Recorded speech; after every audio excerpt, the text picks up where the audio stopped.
నమస్తే, మనతో పాటు ఆర్యవైశ్య కార్పొరేషన్ చైర్మన్ కల్వ సుజాత గారు ఉన్నారు. మాట్లాడదాం. మేడం చెప్పండి, ఎట్లా చూస్తారు కవితని సస్పెండ్ చేసిరు అంటే నిన్న చేసిన వ్యాఖ్యలు హరీష్ రావు సంతోష్ రావు చేసి నాన్నకేం సంబంధమే లేదు అని మాట్లాడుతుంది. నాయనకు సంబంధం లేదనడానికి ఎవరైనా పిచ్చోలా తెలంగాణ ప్రజలు నమ్మనికి?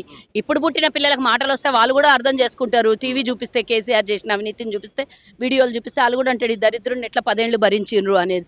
ఆమె ఏదో సానుభూతి మొసలి కన్నీళ్ళు చూపించినంత మాత్రాన వాళ్ళ నాయన అడ్డం లేకపోతే వాళ్ళు ఎట్లా దోపిడీ చేస్తుర్రు? వాళ్ళ నాయనని అడ్డం పెట్టుకుని వాళ్ళు చేశారు, వాళ్ళ నాయన వీళ్ళని అడ్డం పెట్టుకుని దోపిడీ చేశారు. ఇవన్నీ మొసలి కన్నీళ్ళు గార్చేది అవసరం లేదు. అంతా దొంగలే, అందరు కలిసి గూడు పుట్టాని చేసిర్రు, దొంగ పనులు చేసిర్రు, దోపిడీ చేసిర్రు.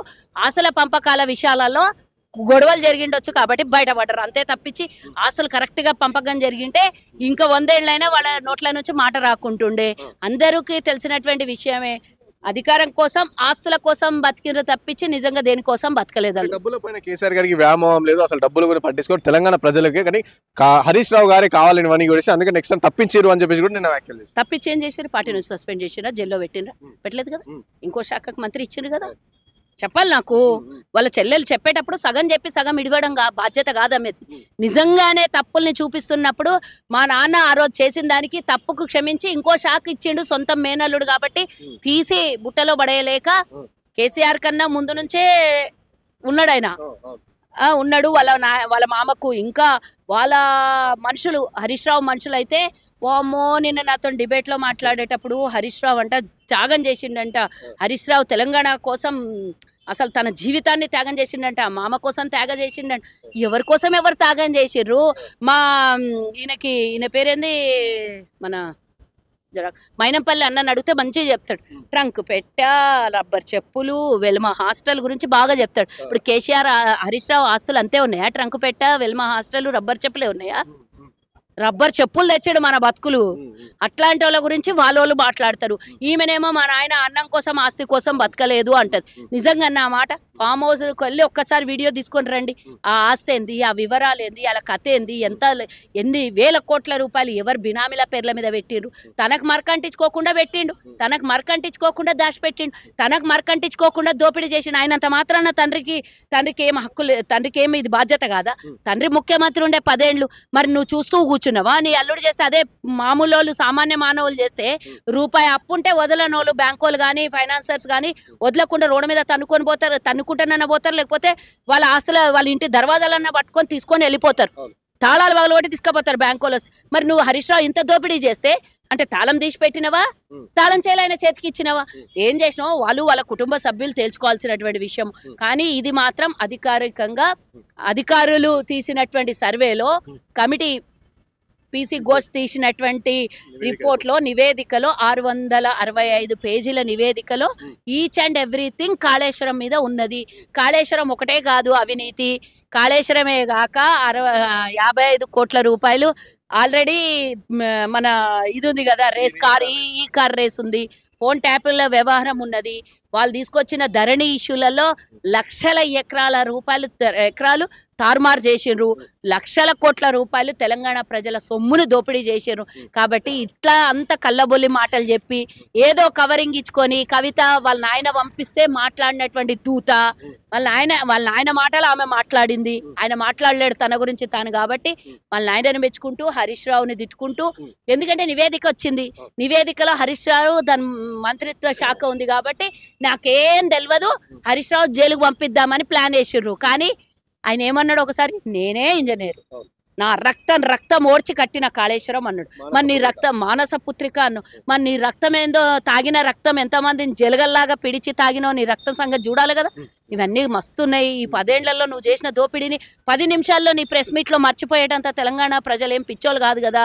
నువ్వు ఆడపిల్లవు అని చెప్పేసి మొసలి కన్నీళ్ళు గార్చి ఏదో సానుభూతి పొందాలని చూస్తే తెలంగాణ ప్రజలు అంత అమాయకులు కాదమ్మా. తెలంగాణ కోసం కొట్లాడిండొచ్చు, తెలంగాణ 4 కోట్ల మంది ప్రజలు అమాయకులు అయ్యిండొచ్చు. కానీ నీ చేతులలో మరోసారి మోసపోయే మీ కల్వకుంట్ల కుటుంబం చేతిలో మరోసారి మోసపోయేటంత మరి అంత పిచ్చోళ్ళను కూడా మమ్మల్ని జతగట్టకు. ఉద్యమం చేసినాం, కొట్లాడినాం, తెలంగాణ తెచ్చుకున్నాం. అది నీది కాదు, సొత్తు ఎవరిది కాదు. 4 కోట్ల మంది తెలంగాణ ప్రజల ఆస్తి, 4 కోట్ల మంది ప్రజల సొమ్మును దోపిడీ చేసినావు. కాబట్టి నీకు హక్కు లేదు మాట్లాడే హక్కు. నీకు ఆస్తుల లెక్కలు సరిగ్గా జరగకపోతే మీరు కొట్లాడుకొని మీరే బయటపడుతున్నారు. నేను అన్నిటికన్నా ముఖ్యంగా 100 కోట్ల స్కామ్ జరిగింది 100 కోట్ల స్కామ్ జరిగింది అని కాంగ్రెస్ ప్రభుత్వము బీఆర్ఎస్ వాళ్ళు పదే పదే బీజేపీ అంటున్నారు అని వీళ్ళందరూ మాట్లాడారు.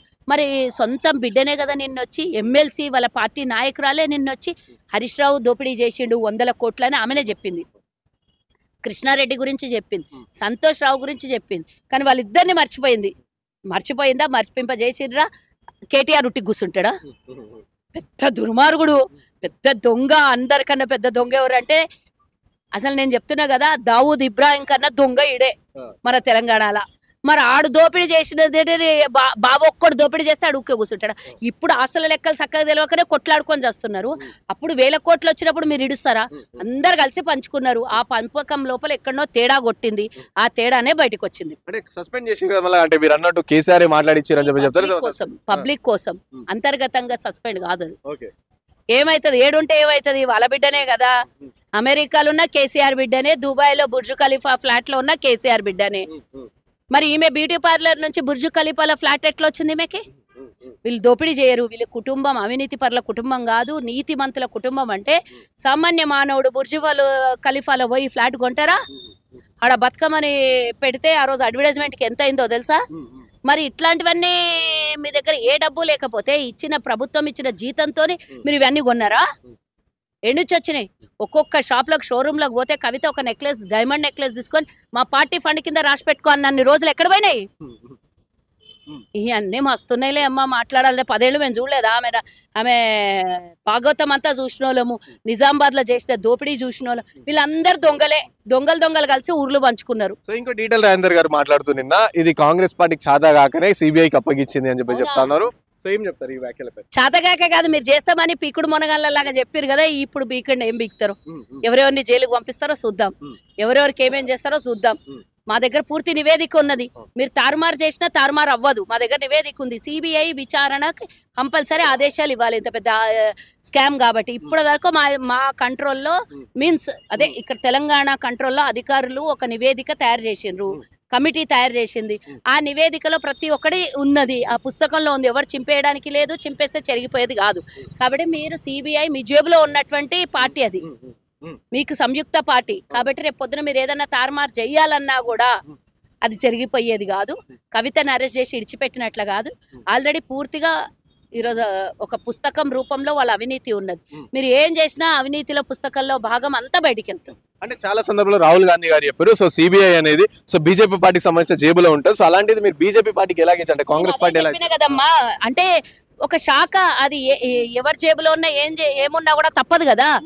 అది ఒక స్వచ్ఛంద సంస్థ, అది చేయాల్సినటువంటి పని చేయాలి. ఒకటి మా దగ్గర పూర్తి రిపోర్ట్ ఉంది. వాళ్ళు ఏమన్నా అవకతవకలు చేయాలన్నా కూడా మా రిపోర్ట్లు మా దగ్గర ఉన్నాయి కదా. చూద్దాం కేంద్రంకి సిబిఐకి అప్పచెప్పడం ఏమేమి బయటికి తీస్తారు. వాళ్ళు దొంగలు కూడా బయటపడతారు కదా రేపు పొద్దున. ఇది కాదు, ఇది అవినీతే జరగలేదని దీని మీద రిపోర్ట్ ఇచ్చిండ్రు అనుకో, డెఫినెట్ గా వాళ్ళు కలిసి ఉన్నట్టే కదా. చూద్దాం ఎవరెవరు కలిసి ఉన్నారో బయటపడుతుంది కదా దీంట్లో. సో విన్నారు కదా, ఇది కల్వసు యాదవ్ గారు చెప్తాను. సో ప్రధానంగా ఏదైతే నివేదిక ఉందో అంటే కంప్లీట్ గా కూడా మేము సిబిఐకి ఇచ్చినాం. సో చూద్దాం ఇప్పుడు అంటే బీఆర్ఎస్ పార్టీ చాలా సందర్భాలు బీజేపీ పార్టీ చాలా సందర్భాలు మాకు ఇవ్వండి. సో ఇప్పుడు ఇచ్చినాం, ఏం చేస్తారు అని చెప్పి చూద్దాం. ఎవరు తెలంగాణ ప్రజలు కూడా చూడడానికి రెడీ ఉన్నారు అని చెప్పి కల్వసు యాదవ్ గారు చెప్తా ఉన్న పరిస్థితి. కెమెరా పర్సన్ సాయితో రాణా ప్రతాప్ రిపోర్టింగ్ ఫర్ మా ఇంటికి ఫ్రమ్ హైదరాబాద్.